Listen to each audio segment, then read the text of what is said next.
Bienvenue à toutes et à tous dans ce premier numéro de décryptage sur Matin d'Éden. Ce jour, je vous l'ai dit, nous serons dans le registre santé. Il sera question de la fièvre hémorragique à virus Lassa et l'exercice sera fait avec un spécialiste, sinon une spécialiste.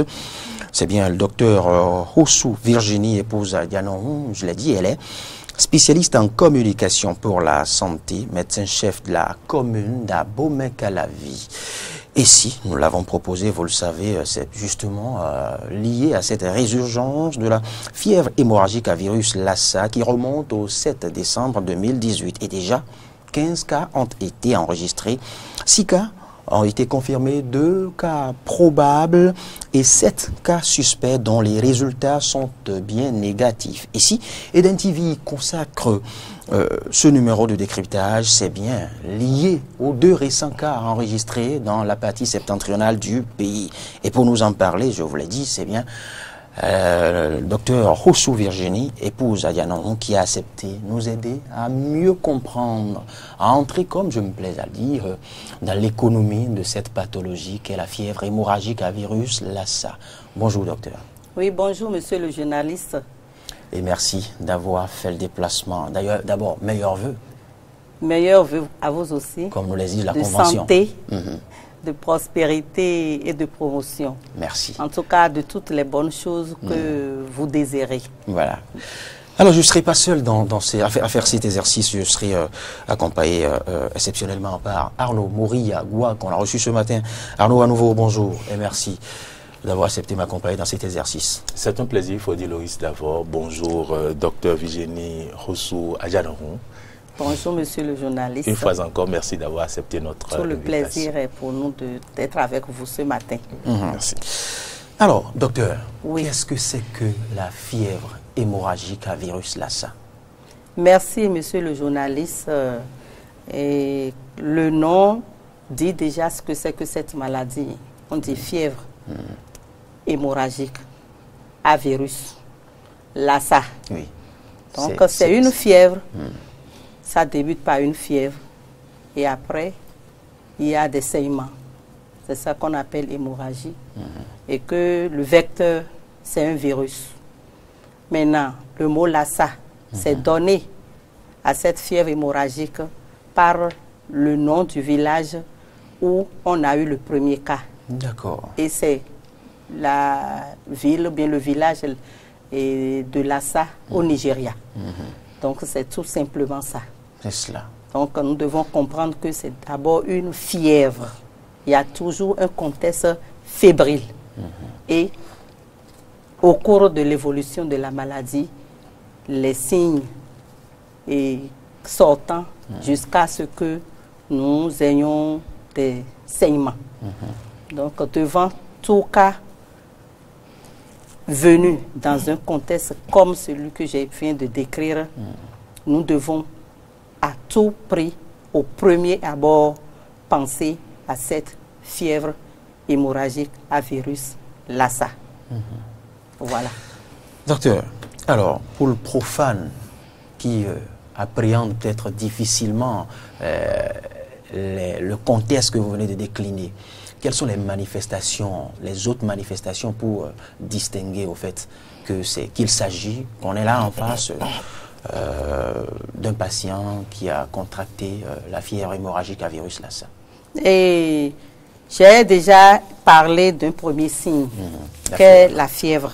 Ensuite, vous allez voir quelqu'un après cette fièvre et vomir, et avoir une fatigue inexpliquée, générale, et ensuite commencer par signaler un mal de gorge, de poitrine, et évoluant, vous allez avoir des signes d'hémorragie. Voilà. Ah oui. Donc, j'ai parlé, si je dois me reprendre, de la fièvre qui apparaît. Oui. Et ensuite, les autres signes, vomissement, nausées, douleur thoracique, mal de gorge et un contexte hémorragique. Des signes d'hémorragie. Devant un malade comme ça, là, nous devons, comme je l'ai dit tantôt, penser immédiatement et au prime abord à la fièvre hémorragique à virus Lassa. Dis donc, c'est tout un ensemble. C'est tout un ensemble. Au départ, moi, je m'étais dit qu'il faille seulement s'attendre à la fièvre. Non, non. Mais c'est tout un ensemble. Vomissement, nausées. C'est ça. Il faut dire que dans 80% des cas, l'infection humaine reste asymptomatique. Qu'est-ce que ça dit? Ça veut dire quoi?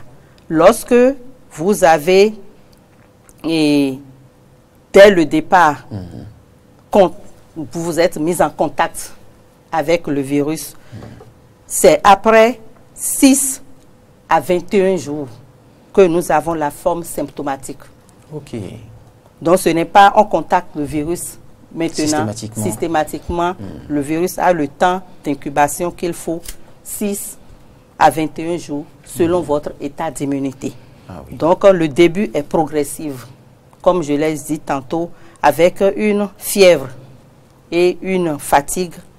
Après quelques jours, vous avez des maux de tête, l'irritation de la gorge, des douleurs musculaires, douleurs thoraciques, comme je l'ai dit, nausées, vomissements, et diarrhée, tout, douleurs abdominales. Et donc, voilà. Maintenant, devant les cas plus graves, nous allons avoir un œdème de la face. Ah oui. Donc, nous aurons le visage qui va être bouffi. Là, c'est déjà très grave. Et vraiment, devant ces cas graves, c'est difficile de récupérer le patient. Mais si déjà, avant que les signes n'apparaissent et que vous commencez par sentir un peu ces premiers signes de début progressif et on vous met le traitement, alors là, on vous récupère. Ah oui. Et je dois dire que au moins là, c'est une chance pour nous, puisque c'est la seule, pour le moment, fièvre hémorragique qui a quand même un traitement. Et vu très tôt,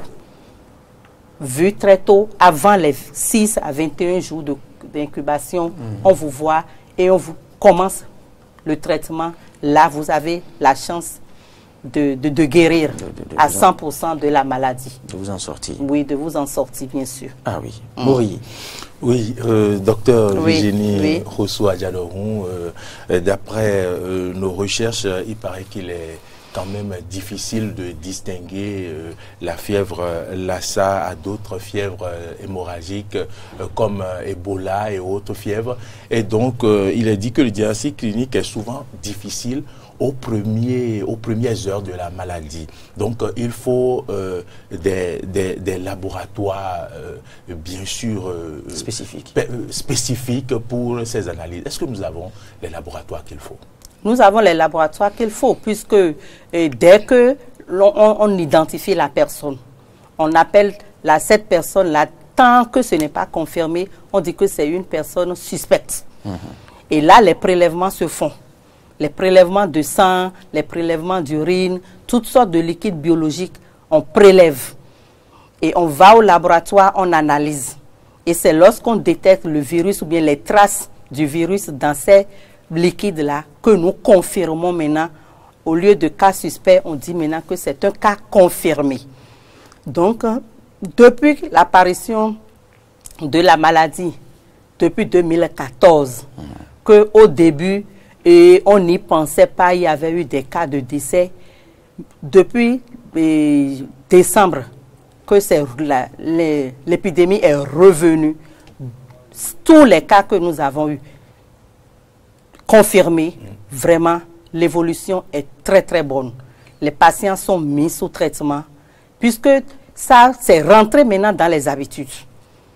À tous les niveaux maintenant, même le centre de santé qui est au fond du pays, c'est que devant tout, les consultants savent que devant tout cas de maladie, tout patient, je dois prendre mes précautions avant d'examiner. Et dès que vous avez le contexte fébrile et ces signes de douleur musculaire, nausées, vomissements,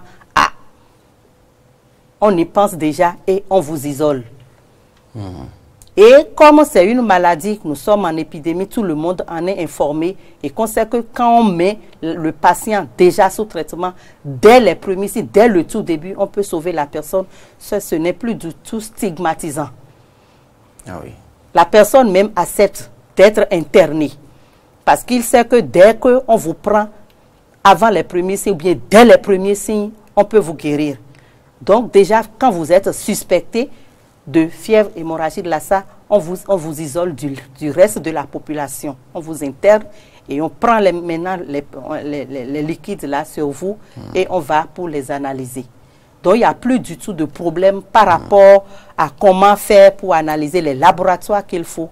Nous les avons et on fait rapidement pour savoir comment conduire le traitement chez le patient. Dès qu'on vous isole, on commence le traitement et que le résultat revient négatif, donc tout le monde se lave les mains et vous êtes quitte. Oui. Mais dès que ça revient positif, on continue le traitement avec vous jusqu'à la fin.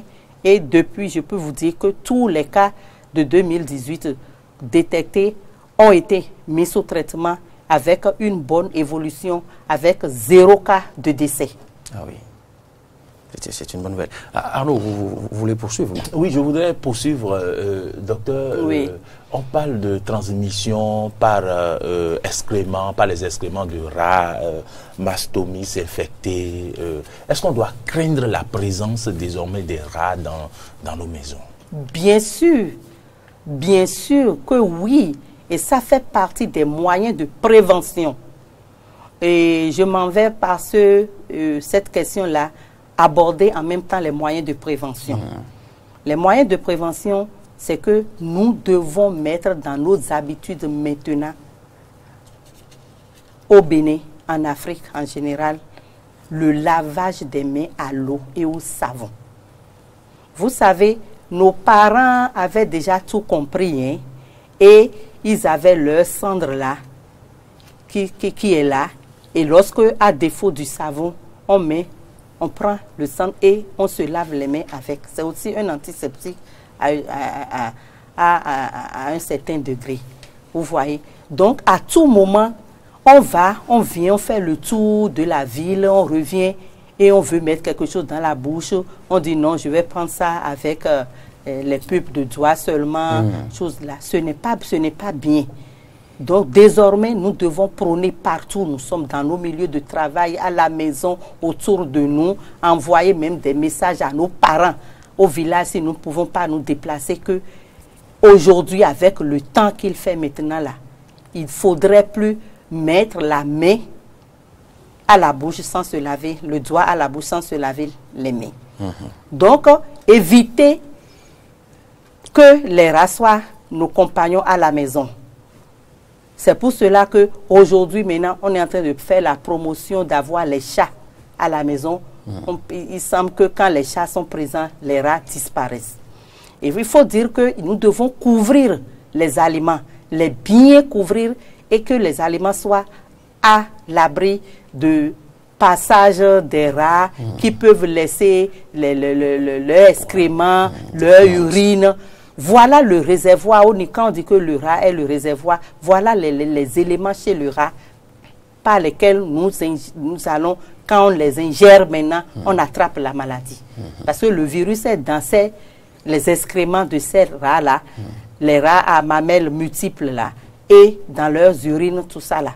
Donc quand ça passe sur une nourriture et que vous ne savez pas, et qu'entre-temps, il a uriné, ou bien il a émis les excréments, vous n'avez pas vu, vous voyez, vous ne voyez pas, vous mangez, vous attrapez le virus. La fièvre hémorragique à virus et Lassa. Donc, c'est ça. Donc, voilà les moyens de prévention et les salutations, les accolades. Et nous devons vraiment faire un effort. Parce que chez nous, ici, quand tu ne fais pas ça, on pense que tu es égoïste. Et quelle mouche t'a piqué? Et qu'est-ce qu'on t'a fait? Non, ce n'est pas ça. C'est que nous sommes en train de faire la prévention et de mettre chacun à l'abri de cette maladie-là. C'est vrai qu'aujourd'hui, c'est la fièvre qui a un médicament pour laquelle on traite la personne dès les premiers signes. mais quand même, il n'y a pas de maladie à vivre de gaieté. Ah oui. De joie, non, il y a toujours des conséquences, il y a les douleurs de la maladie, même les soins qu'on va vous apporter, les effets secondaires des maladies, des médicaments qu'on va vous apporter, tout ça là, personne ne souhaiterait quand même si on dit que ça se guérit, passer par là. Donc, c'est les moyens de prévention aujourd'hui que nous devons promouvoir. Ça veut dire que depuis que ce truc-là est revenu de ministère jusqu'au niveau des communes, il y a eu l'état de veille. Nous avons eu des communications, des échanges. D'abord avec les agents de santé. Ensuite avec la communauté, en passant par les élus locaux. Le vendredi passé, à l'hôpital de zone, au niveau de notre zone sanitaire, et à Bomekalavi Soava, et que dirige le coordonnateur, c'est le docteur Soglohun. Il a animé une séance d'information avec les élus locaux et les travailleurs à divers niveaux. Nous avons eu la police républicaine, nous avons eu les agents de la mairie, nous avons eu les ONG, nous avons eu les gens de la Croix-Rouge. Autrement dit, différentes couches. Différentes couches de la communauté pour pouvoir à leur tour maintenant disséminer l'information dans la communauté. Je voudrais croire que cette séance d'information s'est déroulée en langue. C'est déroulé en langue. On l'a fait en français et après on a fait un résumé en langue parce que c'était tous des intellectuels. Maintenant, les communications, les échanges, les sensibilisations qui se feront dans la communauté se feront en langue. Puisque ceux qui étaient là ont bien compris, étaient vraiment intéressés. Ils ont posé toutes sortes de questions. On les a armés pour pouvoir quand même faire une bonne sensibilisation sur le terrain. Très bien. Alors, docteur, je ne vous apprends rien. Vous connaissez notre propension à l'automédication. Et au départ, quand vous aviez commencé à évoquer les signes annonciateurs de cette fièvre hémorragique à virus Lassa, il y a une similarité entre ces signes et les signes annonciateurs du mal commun qu'est le paludisme. Est-ce qu'il n'y a pas là un risque? Est-ce qu'il n'y a pas un risque à croire au prime abord que c'est le palu, comme on le dit d'habitude? Et quand vous convenez bien avec nous, quand on sent les signes, les premiers signes du palu, pour lesquels nous devenons tous docteurs, eh bien, on s'achète les médicaments de la dame d'à côté ou on se dirige soi-même vers les pharmacies et on se dit, pas pour le dernier traitement, eh bien, on m'a prescrit tel. Inutile d'aller subir encore une consultation pour payer encore 8 à 10 000 dans les centres de santé cliniques comme vous en connaissez. Eh bien, on va s'acheter simplement les médicaments et on se traite à la maison. Simplement parce qu'on ne veut pas rater la mission prochaine au boulot. On ne veut pas rater telle ou telle occasion dans son service. Merci, monsieur le journaliste. Vous avez vraiment percé la difficulté qu'il y a autour de cette maladie et dans le contexte béninois que nous vivons au quotidien, qu'est l'automédication. Mais vraiment, c'est le lieu de saluer l'effort de notre gouvernement par rapport à la lutte contre les médicaments d'origine douteuse. Et depuis un moment, avec la fermeture des cabinets illégaux, des cabinets qui ne sont pas dans les normes et qui ne devraient pas, des chambres à coucher, des toilettes qui servaient de coins de distribution de soins de santé. Et la population est en train de comprendre petit à petit maintenant que le mieux, lorsqu'on est malade, c'est d'aller dans un centre de santé public ou bien un centre de santé agréé vraiment à prodiguer des soins de santé. Maintenant, c'est vrai, nous sommes en train de faire ce travail-là. Et ce ne serait qu'à travers la sensibilisation. Parce qu'on ne peut pas ôter à quelqu'un une habitude qu'il a acquis depuis des lustres, des années, lui dit aujourd'hui tu vas changer. Séculaire. C'est ça. C'est pour cela que vraiment nous saluons l'avènement des communautaires que nous avons, les relais communautaires qui servent d'intermédiaires entre les centres de santé et la communauté. Donc avec ces relais communautaires, la population est en train de comprendre maintenant que moindre chose, il faudrait que vous allez voir un agent de santé. Avant qu'on ne vous dise que non, ce n'est pas un problème, c'est juste une fatigue passagère. On vous donne quelques repos, vous vous reposez et ça passe. Mais toujours est-il que le problème demeure. Et c'est pour cela que nous n'allons plus baisser les bras. Nous allons continuer à sensibiliser la population, à sensibiliser jusqu'à ce que même cette population ait mal à l'oreille. Du comportement que nous devons avoir dès que nous sentons un petit dérangement dans notre organisme. Le premier réflexe à développer. Le premier réflexe à développer, c'est de courir vers un agent de santé. C'est vrai, nous avons l'habitude aussi, nous sommes dans un contexte où il faudrait aller voir le guérisseur d'abord. Parce que tout ce que le Béninois a, le Béninois pense que c'est un mauvais sort, on lui a jeté, donc il faudrait qu'il passe de l'autre côté d'abord. Et nous sommes en train de sensibiliser aussi ces tradithérapeutes. Parce que les tradithérapeutes même courent le risque. Et c'est ce que nous vivons aussi dans le milieu les milieux hospitaliers. Lorsque le patient vient, c'est l'agent de santé qui est le premier à le recevoir. Ce qui fait qu'aujourd'hui, les agents de santé sont à risque vis-à-vis de cette maladie. Donc, c'est de la même façon que le tradithérapeute qui accepte un malade comme ça, et qui, dès l'interrogatoire, commence par lui dire, ça a commencé par la fièvre. Après, j'ai senti une fatigue. Après, tous mes muscles ont commencé par me faire mal. Et après, j'ai la sensation que je ne pouvais plus bien avaler et j'ai mal à la gorge. Ma poitrine a commencé par me faire mal, tout comme si on avait mis une ceinture et que ça a commencé par... J'ai eu une douleur à type de sensation de pincement, de tiraillement et que ça me coince. Dès qu'on lui dit ça, il doit immédiatement prévenir l'agent de santé le plus proche. Sinon, lui-même risque d'attraper la maladie et toute sa famille. Donc, dès qu'on leur explique ça, nous sommes aussi en train de travailler avec eux. Dans les couvents, nous passons dans les couvents. Nous passons partout où on peut dire que vraiment les gens hospitalisent, prennent des malades. Donc, nous passons dans tous ces milieux-là. Et nous travaillons surtout avec nos frères célestes chez qui les gens vont aussi pour des prières de guérison et où eux-mêmes ils reçoivent beaucoup de malades. C'est vrai. Nous passons dans tous ces milieux-là, les tradithérapeutes, tout ça, pour dire voilà, ce n'est que en faisant cela progressivement, petit à petit, que tout ça là va rentrer dans les habitudes. Il faudrait dire que ceux qui sont à ce niveau développé aujourd'hui là, ceux-là aussi ont commencé comme nous l'avons commencé.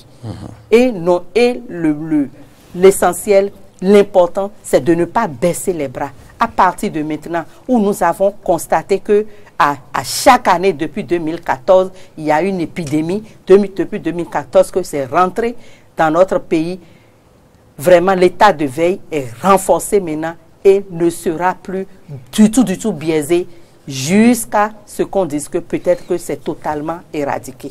Donc, Maury, on dirait que docteur Souglo et docteur plutôt Rossou et Adjaloron est rentrée dans mes pensées.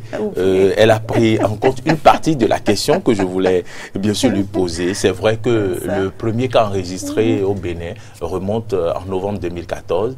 Et donc, vous l'avez dit à l'entame de ce débat que c'est du Nigeria que la maladie est partie, précisément le village Lassa.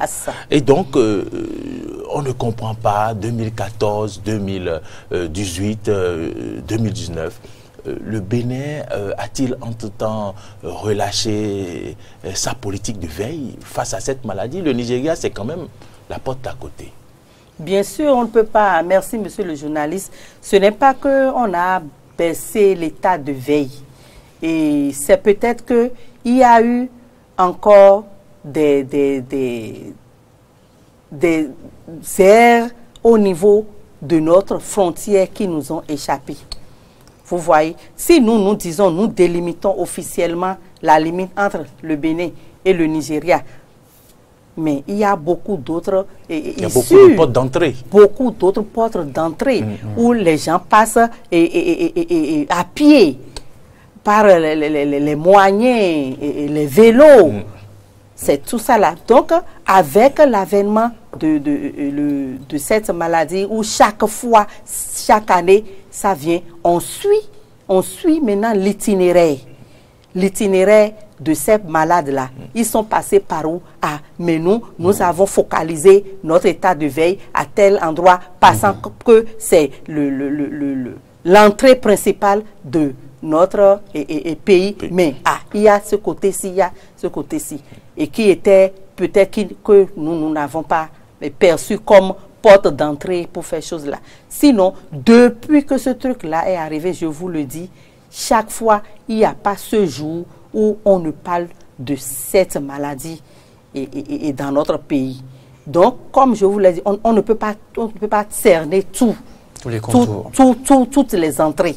Donc, il faudrait que maintenant que nous avons remarqué que chaque année, et ça fait chose là, le gouvernement a décidé maintenant de faire une ceinture carrément autour de notre pays pour que des endroits ne nous échappent. Une veille permanente. Une veille permanente. Une veille permanente. Totale. Et c'est ce qu'on nous a demandé de faire maintenant. Donc, vous allez voir que actuellement, vous parcourez la ceinture béninoise faisant corps avec l'État nigérien. Vraiment, on est en état de veille maintenant et on ne veut plus laisser passer. Parce que tout le monde peut l'attraper. Tout le monde peut l'attraper. Il n'y a pas celui-là qui ne rentre pas en communauté. Il y a le marché, il y a les transports en commun, il y a les salutations, il y a cette habitude de saluer toute une journée et de ne pas avoir encore dans son habitude de se laver les mains en fin de journée quand on rentre à la maison. Même en cours, c'est un réflexe qu'il faut développer. Pas enseigner seulement aux enfants. C'est ça. Aux adultes aussi. Aux adultes, mais les enfants même le font même déjà. Oui. Même déjà à la maison, quand tu veux manger, c'est ton petit garçon qui est au CZ ou bien la petite fille qui est au CI qui te dit « Ah, maman, tu t'es pas lavé les mains. » On nous a appris à l'école qu'il faut laver. Et le dispositif de lavage de mains, moi je suis passée dans toutes les écoles, dans tous les établissements pour que les chefs d'établissement placent les dispositifs de lavage de mains dans les coins stratégiques de leur établissement. Nous devons faire la même chose à la maison. Nous devons aller dans nos familles respectives, au village, pour aller leur donner ces conseils-là et leur montrer comment il faut, dans des coins, devant les toilettes et devant la salle à manger, comment en quittant le salon pour aller manger, il faut avoir un coin d'eau à la salle à manger, se laver les mains. Des fois, on dit, bon, je viens de me laver. Je viens de me laver, je n'ai pas besoin de me laver les mains avant c'est faux. Lorsque nous lavons, nous manipulons la serviette qu'on ne lave pas tous les jours, peut-être c'est toutes les 48 heures ou bien chaque fin de semaine, on l'a manipulé, tout ça là, on s'est déjà souillé. Donc il faut toujours se rappeler de se laver. C'est vrai que c'est une belle excuse que nous avons souvent. Quand on nous surprend en train de prendre déjà le gâteau ou quelque part, on dit, oh non, je viens à peine, je sors à peine de la douche.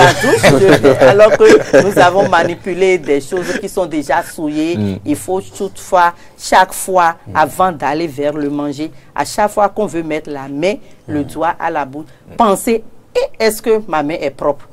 Est-ce que je me suis lavé la main avant de penser mettre ce doigt-là, le doigt-là dans la bouche? Docteur, nous sommes les éveilleurs de conscience. Vous le savez, dans nos habitudes, on a déjà des parents qui vivent au Nigeria, qui vont pour travailler, mais parfois quand ces parents tombent malades, on dit voilà, il est malade, ça fait plusieurs semaines que le mal, on n'arrive pas à conjurer ce mal? Est-ce que c'est un mauvais sort et tout? Et on veut rapatrier la personne vers le Bénin. Dans les documents que j'ai lus, il y a eu de ces cas où des malades ont été rapatriés du Nigeria vers le Bénin.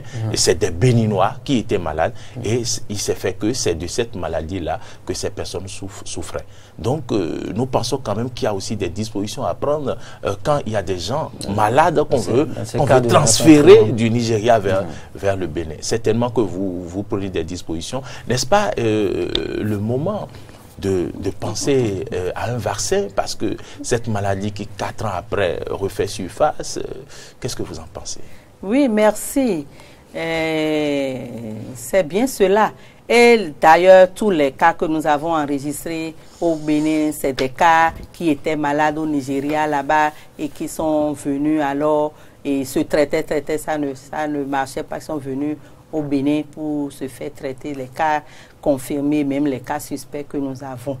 Et vous savez, pour le moment que nous, on attend, nous avons toujours l'habitude d'attendre que les autres qui n'ont pas la maladie pensent à notre place. Non, c'est quand ils auront le temps qu'ils vont penser à nous. Tout à fait. Parce qu'effectivement, s'il y avait le vaccin, tout le monde se vaccinait et le problème est réglé. Mais qui est en train de travailler pour le vaccin? Donc nous allons toujours attendre les autres. Et c'est quand eux ils disent, il ne faut pas que les Noirs là viennent nous envahir avec leur maladie là. C'est en ce moment qu'ils vont penser maintenant se réveiller pour dire que voilà, nous allons. Sinon, la meilleure solution, effectivement, c'est le vaccin. Maintenant, les gens qui sont malades et que les gens tripotent dans la communauté avant d'envoyer dans les centres de santé, c'est toujours la sensibilisation, la communication qui va régler ce problème en attendant les moyens de prévention. C'est avec ça que nous serons en train d'évoluer et qu'on va dire aux gens, les sensibiliser que quand ils sont là et qu'ils ont des parents venus de Nigeria dans un état de maladie quelconque, on ne va pas leur dire quand ils ont des signes de je ne me sens pas bien et depuis quelques jours, viens en tant que parent dans une famille que vraiment on amène et cette personne au centre de santé et qu'on fasse le nécessaire et que la personne soit prise en charge pour vraiment s'en sortir. Alors, avant la dernière question de Mori Arnaud Agua, docteur, j'aimerais vous demander, est-ce que tous les centres hospitaliers du Bénin ou tous les hôpitaux de zone disposent d'un centre de traitement de fièvre hémorragique virale comme c'est le cas à Nati Tengo? Bien sûr. Bien sûr. Depuis que nous sommes en train de vivre cet événement, au niveau de chaque commune, nous avons des salles. Vous appelez ça zone de traitement d'isolement. C'est d'isolement. Oui. Zone de traitement. Ici, et dans notre commune, nous avons cette zone-là qui est au niveau de l'hôpital de zone. Et il y a une salle qui est là, bien équipée avec tout ce qu'il faut pour pouvoir isoler et prendre en charge un pareil patient dans notre commune à Abomey-Calavi. Sinon, dans notre zone sanitaire à Abomey-Calavi. Vous en avez reçu déjà? Ici, pas encore, parce que nous avons eu des cas suspects et qu'après analyse, ça s'est avéré négatif et le jeu est clos. Oui. Freddy Loïs, d'abord, on ne va pas recevoir docteur Virginie Rossou à Dialorou qui coiffe cette zone de 9 arrondissements, d'après ce qu'elle nous a dit. Je voudrais, si vous me permettez, la zone sanitaire.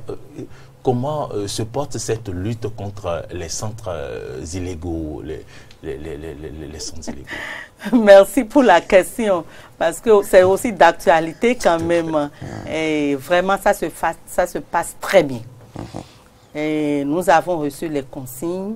Et le ministre aussi, et on était sur le terrain et il est descendu. Il est descendu, il nous a surpris. C'était une surprise, on ne savait pas, pour venir voir. Inopiné. Vraiment inopiné. pour venir voir comment ça se passe à Abomey-Calavi, Soava. Et notre DDS, le DDS de l'Atlantique, départemental de la santé, de Monsieur Kokouvi Emmanuel, aussi, en ce moment-là aussi, avait fait avec son équipe des descentes surprises pour venir. Parce que Calavi est dense, comme vous l'avez dit. Et nous sommes le médecin-chef de cette grande commune, la plus peuplée du Bénin. Et regorge autant que d'autres communes, des Mourois, des cliniques Mourois. Donc, vous en avez dénombré combien? Vous avez fermé combien? On a fermé plus d'une centaine. On a fermé près de 200 cliniques illégaux. On a fait tout le rapport qu'on a remis à notre coordonnateur qui l'a transmis au DDS qui, lui, à son tour, va l'envoyer auprès de l'autorité de santé. Et vraiment, ça là, par rapport à ça là aussi, nous sommes en état de veille. On ne dort pas parce qu'il y a des brebis galeuses. Vous fermez devant et derrière, ils sont dans les chambres à coucher, vous faites les examens. Bien sûr. C'est ce que j'allais dire. C'est le lieu de saluer la police républicaine qui nous accompagne.